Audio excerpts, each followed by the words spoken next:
How are you today? I'm going to share a little reflection on the last 2 years of Humans First, the Humans First journey, the Humans First Club. And hopefully you've had a chance to experience in some way, some touch point, or know people who have been engaged in various activities, calls over the last couple of years. You know, it started with the notion of what if we create a pure energy source, invite people in to be filled up, to be inspired, to share their beliefs and ideas and find a way to turn those beliefs and ideas into actions.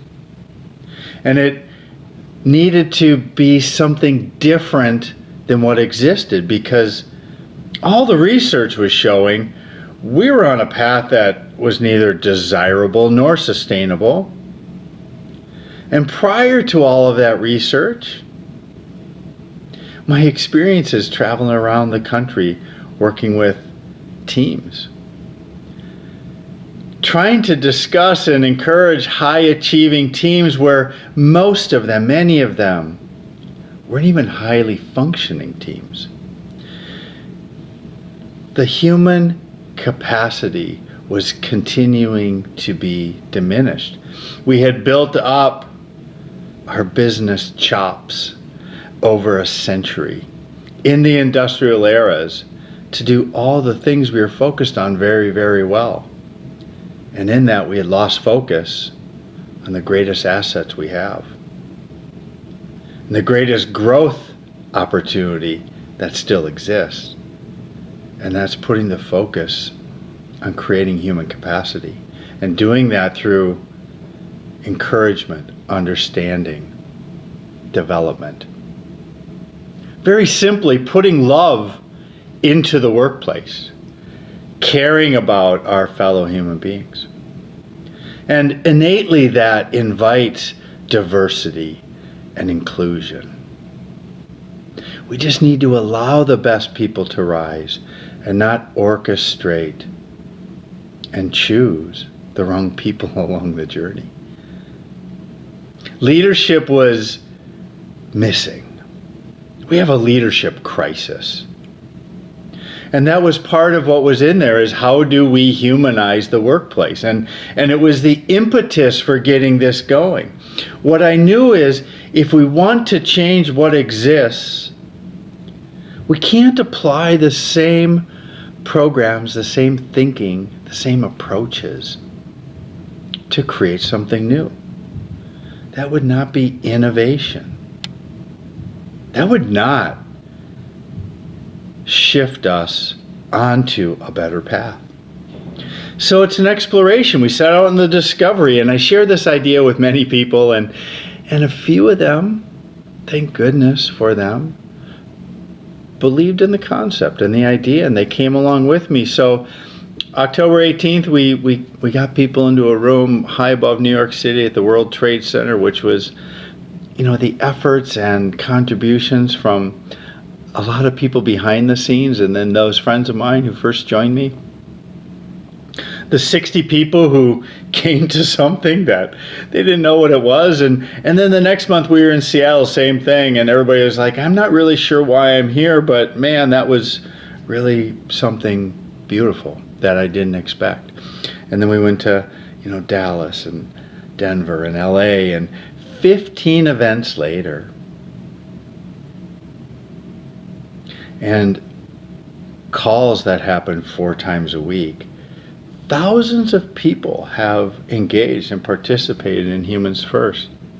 A lot of invitation, a lot of contribution, and a lot of discovery, which has led to some wonderful collaborations and some impact on communities and businesses and people's lives, certainly.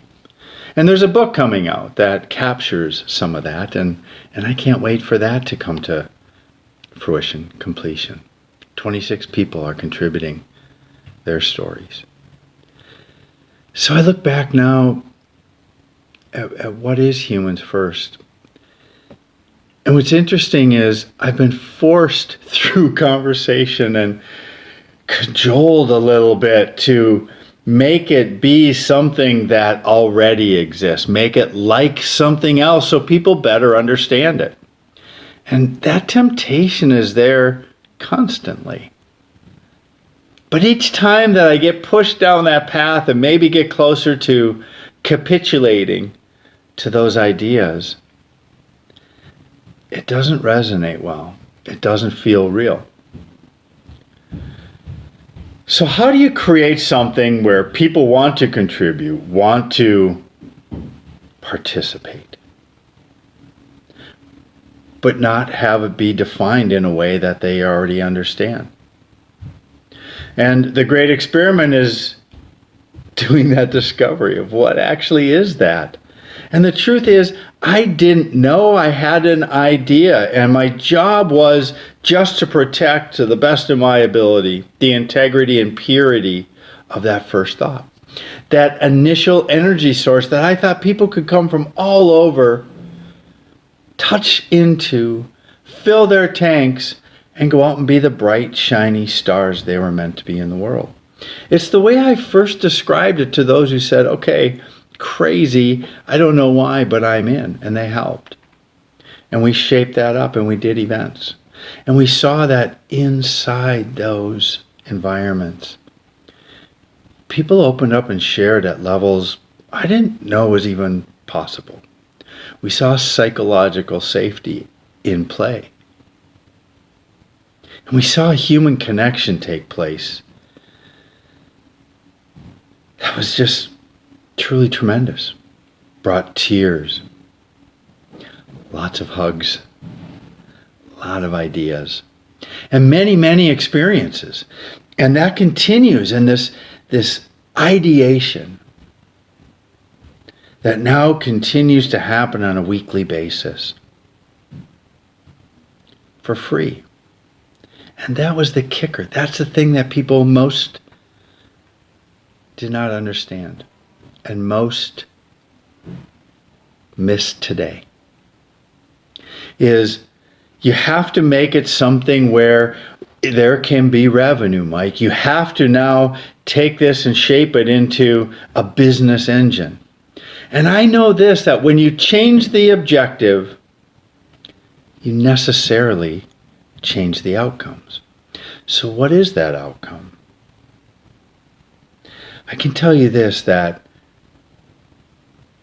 the gifts that have been shared, the rewards that I've received, the innate rewards that I've seen and then witnessed in others, personally experienced, and then have experienced the joy in others as they shared their experiences.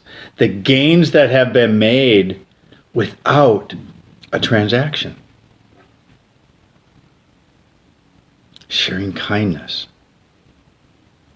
sharing concern, empathy, love, thoughts, caring, embracing, allowing people to express, be themselves, empowering each person to find their gifts, and then the strength and confidence to share it and explore it and expand it. And those are the stories that truly you could not enumerate. You couldn't write a number on a check and hand it to me that would replace the value that has been received. So there is the great divide, right? Is how do we define value? Humans First exists to look at that very equation. We have devalued human beings. So how do we create something where that is the innate value? And right away we want to go over to the thing that's already broken and say, yeah, but it has to be enumerated and it has to be packaged this way and sold this way and experienced and transacted in this way because that's the way the world works, Mike. You don't understand business. And I'm going to stop right there. I do understand business. I do know how it works. I've been trained on many of the programs. You want methodologies? Got methodologies. Programs, yes. Processes, absolutely. To a deep level. Implemented them. Big teams, many times, many different situations. This is not that. And therein lies the rub. And actually, that's what leads to even an email I received just today through the website. Somebody who has participated in the calls before sent an email saying, Mike, where do I make the contribution to be a member? I want to be a member. I want to sign up. And it was such a great thing when I could say, reaching out like this, the participation you've already had is the membership dues. That the dues are contribution.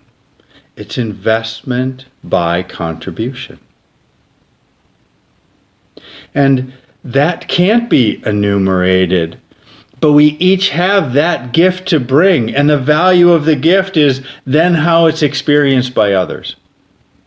The whole idea here is not to pull people in and create something that we hold and package and sell.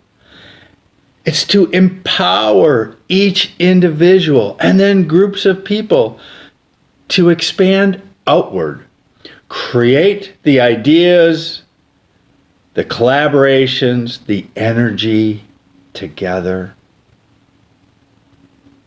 through pure inspiration, desire, and belief in a better outcome. And then take that energy out into the world and make the impact we want by collaborating, turning ideas into actions, turning collaborations into programs. Taking those ideas and energy and programs and creating impact in the different industries and in the lives that we touch.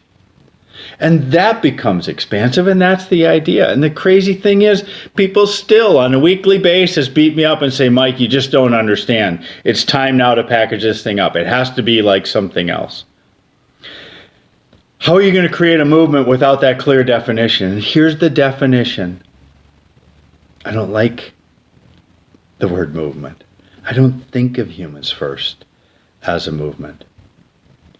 Humans First is simply this: an elaborate invitation, an open, great invitation to come in, experience, explore, discover.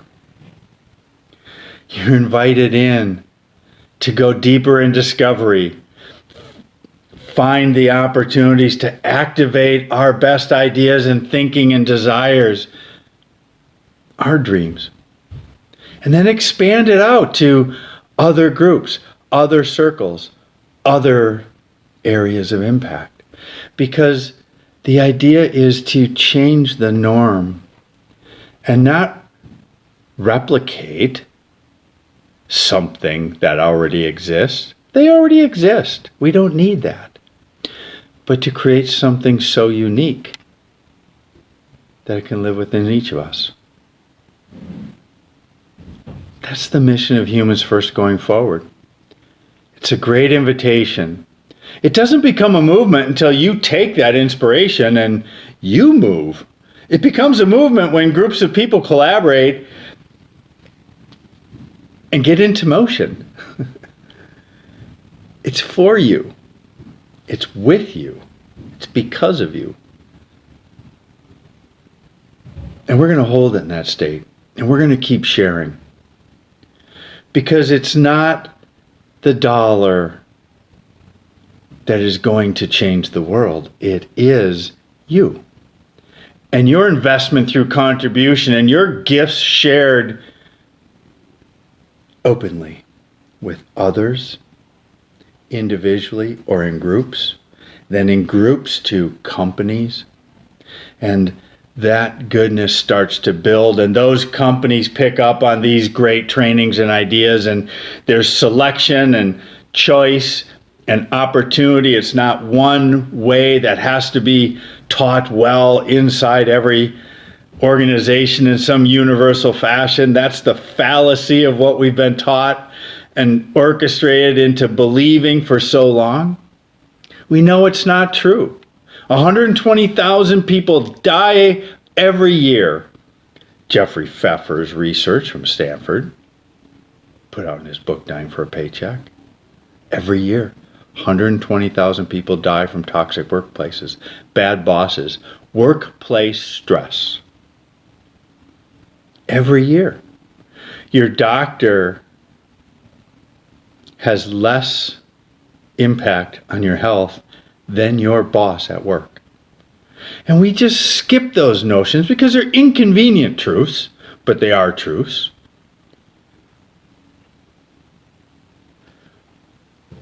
The employee engagement numbers, Gallup, programs have come in and out. We know that we're not taking care of people. We have institutions, we have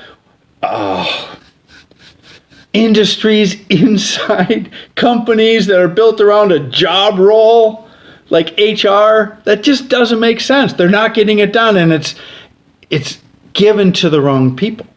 It's focused authority in the wrong place because it's you taking care of the person next to you. Groups of people collaborating to make a difference. The accountability is within each of us to the other. So I'm going to commit to staying on this human first path and invite people in. And I look at the outside, some of the great speakers and contributors. I was inviting in a person that I know, had met through other people, to participate in the upcoming podcast. They asked for a $500 contribution. They would like a $500 contribution because it's been a tough year through this COVID. And so they're being really thoughtful and particular about their time. So here's a no transaction, no fee, totally funded by me over 2 years organization. 100% volunteer. And for a 30-minute podcast contribution to this greater global whole, they needed $500. And I bring that up I haven't used their name, so it's not like I'm shaming the person, but here's the deal. That's where our head is still at. That's the mentality that we're still operating with. The give-get equation is so broken. We want to get first, and then maybe I'll give a little back. Even people that have come to the community, wow, you've built this great network, this community, and you share the names openly. People connect. And then they build relationships, and then they go on and do good works. I just want the list of names so I can capture them and bring them over to my thing because I have the one thing that everybody needs and I need to make money off of this. And wow, look at this network you share so openly. I'm going to take that and go get mine. And it doesn't have to be taken because it's being shared openly. It's a give first environment. There is no get on the back side of it other than some really, really brilliant outcomes, incredible work and stories, and recapturing the hope of human dignity and humanity and love for each other and true caring and understanding and belief that we can do better. I'm sharing this rambling story because I've resisted the temptation of turning it into those things people told me I was an idiot for not turning it into, for not packaging it into a program. and selling it for adoption that already exists. What if we create something new and better? Does that help solve the problem that all of these other programs that have been in place forever have not solved? They do not change the game. We need to change the game. Each of you, each of us, together. So please think of Humans First as the great invitation. We connect with each other. We build relationships. We find those commonalities. We share ideas. We turn them into innovations. And when you take that into motion, then there's a movement. But the movement isn't inside the organization. It's outside. Humans First still exists to create a shared energy source for all of us to find our belief, to be inspired, to share ideas, to fill our tanks to go out and be the bright, shiny stars in the world. Together or alone. Because I really believe we can reshape our ideals of success. And we can still bring those out into the transactional world and make sense and make an impact and make a difference. But it's you, it's each of you, it's all your programs. It's multiple streams moving together in the right direction. Not the mainstream that's taking us very slowly in the wrong direction. We're seeing the fallout from that. We know the results of that. And so to attach ourselves to that mainstream would be idiocy. But empowering all of those bright colored multiple streams flowing together, pointing in the right direction, the direction of hope and change and possibilities. That's where we're going to go.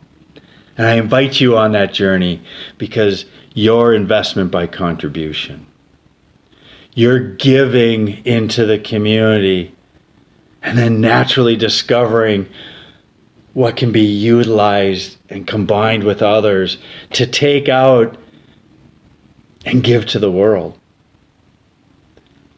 and receive that get on the back end. It's totally possible. We want it to happen. I want it for you.